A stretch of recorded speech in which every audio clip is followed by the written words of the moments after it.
नमस्कार दोस्तों, स्वागत है आपका हमारे चैनल शिक्षा परिवार पर।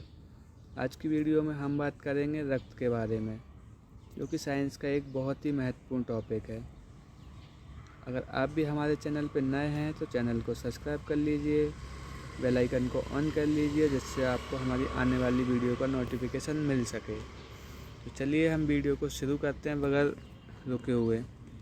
तो हम बात करते हैं रक्त। रक्त क्या है? रक्त एक संयोजी ऊतक होता है। संयोजी का मतलब होता है एक दूसरे से जुड़ा हुआ। रक्त से हमारे शरीर के कई ऊतक जुड़े हुए हैं। एक वयस्क मानस में कुल 5 से 6 लीटर ही रक्त होता है। इसका पीएच मान 7.4 होता है। मुझे कमेंट करके बताएं कि रक्त क्षारीय होता है या अम्लीय होता है। रक्त दो चीज़ों से मिलकर बना होता है, प्लाज्मा और रक्त कोशिकाओं से। तो सबसे पहले बात करते हैं हम प्लाज्मा। प्लाज्मा हमारी बॉडी में 55% तक पाया जाता है। प्लाज्मा किन किन चीज़ों से मिलकर बना होता है?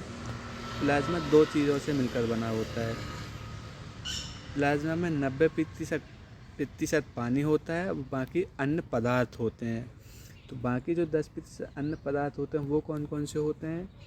प्रोटीन, यूरिया, फास्फेट और बाइकार्बोनेट।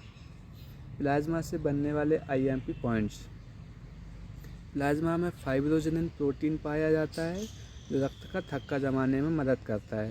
तो आप मुझे दोस्तों कमेंट करके बताएं कि ऐसा कौन सा विटामिन है रक्त का थक्का जमाने में मदद करता है। प्लाज्मा जो हमारे शरीर का टेम्परेचर होता है उसको नियंत्रित करता है और हमारे घाव बनने में भी मदद करता है। तो अब हम बात करते हैं रक्त कोशिकाएँ।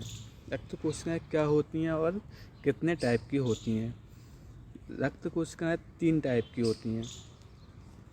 लाल रक्त कोशिकाएँ, श्वेत रक्त कोशिकाएँ और प्लेटलेट।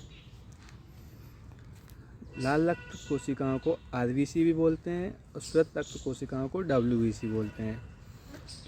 रक्त में सबसे ज़्यादा आरबीसी पाई जाती है और फिर उसके बाद प्लेटलेट पाए जाते हैं और फिर सबसे कम जो होता है वो डब्ल्यूबीसी पाई जाती है। तो लाल रक्त कोशिकाओं की बात करते हैं सबसे पहले हम। तो रक्त में 90% तक आरबीसी पाई जाती है। इसका जीवन काल कितने दिन का होता है? 120 दिन का होता है। इसका निर्माण कहाँ पे होता है? बोन मैरो में होता है। इसको हम हिंदी में अस्थि मज्जा भी कहते हैं। इसकी मृत्यु कहाँ होती है? स्प्लीहा में होती है, जिसको हम स्प्लीन भी बोलते हैं, जिसको हम आरबीसी का कब्रिस्तान भी कहा जाता है। आरबीसी का कार्य क्या है? ऑक्सीजन और कार्बन डाइऑक्साइड गैसों का संवहन करना। आरबीसी में हीमोग्लोबिन नामक एक प्रोटीन पाया जाता है, जिसके कारण रक्त का लाल रंग होता है। तो अब हम बात करते हैं आरबीसी की कमी से होने वाले रोग। तो आरबीसी की कमी से होने वाला रोग है एनीमिया और पीलिया। अब हम बात करते हैं डब्ल्यूबीसी की, श्वेत रक्त कणिकाओं की, जो कि हमारे रक्त में सबसे कम होती हैं। इनकी जीवन काल कितना होता है? 3 से 4 दिन का होता है। ये आकार में भी सबसे छोटी होती हैं। इनका निर्माण भी बोन मैरो अस्थि मज्जा में ही होता है। इनकी मृत्यु कहाँ होती है दोस्तों? इनकी मृत्यु रक्त में ही हो जाती है। इनका कार्य क्या है डब्ल्यूबीसी का? ये हमारे रोग प्रतिरोधक क्षमता को बढ़ाती हैं। डब्ल्यूबीसी की कमी से होने वाले रोग। एक एचआईवी वायरस के बारे में आपने सुना होगा। अगर हमारे शरीर में डब्ल्यूबीसी की कमी होती है तो एचआईवी रोग और ब्लड कैंसर होता है। अगर डब्ल्यूबीसी की मात्रा कम होती रही तो एक ल्यूकोपीनिया नामक कैंसर हो जाता है। और अगर डब्ल्यूबीसी की मात्रा बढ़ जाती है तो एक ल्यूकेमिया नामक कैंसर होता है। विटामिन ए रक्त में डब्ल्यूबीसी की मात्रा को बढ़ाता है। अब हम बात करते हैं प्लेटलेट की।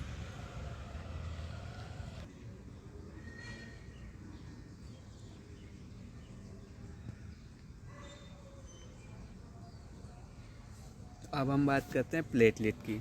रक्त में प्लेटलेट की संख्या कितनी होनी चाहिए? 4.5 लाख से 6 लाख पर लीटर होती है। कार्य क्या होता है प्लेटलेट का? शरीर में कट लग जाने पर रक्त के बहाव को रोकना और चिकनगुनिया, डेंगू जैसी बीमारियों में प्लेटलेट की मात्रा एकदम से कम हो जाती है। आपने सुना होगा जब डेंगू की बीमारी चलती है तो अचानक से प्लेटलेट डाउन हो जाता है। डेंगू जो होता है वो एडिस एजिप्टी मच्छर के काटने से होता है। तो दोस्तों आज का क्वेश्चन जो है मेरा, मादा एनाफिलीज मच्छर के काटने से कौन सा रोग होता है, इसका सही जवाब मुझे आप कमेंट सेक्शन में कमेंट करके बताइएगा। थैंक यू दोस्तों। ऐसी वीडियो देखने के लिए चैनल को सब्सक्राइब करें और बेल आइकन को ऑन कर लें। मैं आपको नेक्स्ट वीडियो में इसी टॉपिक के बारे में पूरी डिटेल से बताऊंगा। आरबीसी के टाइप, डब्ल्यूबीसी के टाइप और इनके अदर्स नेम।